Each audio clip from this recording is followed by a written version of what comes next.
এখানে একা একা বসে কি করছিস ছোট মা? এই খেলা দেখছিলাম। ভাবছিলাম সন্ধ্যাবেলা কিছু বানাবো। কি বানাবে? বাড়িতে খাসির চর্বি আছে, তাহলে বাজার থেকে একটু মটর এনে দেয়, ঘুগনি বানাবো। আচ্ছা ঠিক আছে।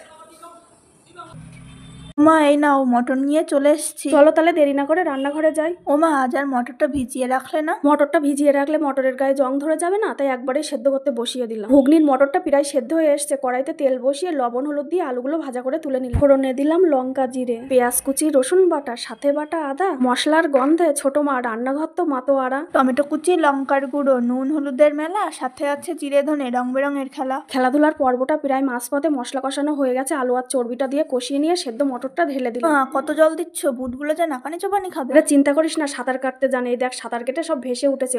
সবশেষে একটু ভাজা মশলা আর বিট লবণ ছড়িয়ে নামিয়ে দিলাম ঘুগনিটা। অনেকদিন পরে একটু স্কুল জীবনে ফিরে যেতে ইচ্ছা করলো, তাই ঘুগনির সঙ্গে কিছুটা পাউরুটি সেঁকে নিলাম। তোমার হাতের ঘুগনি আর রুটি এ যেন অমৃতের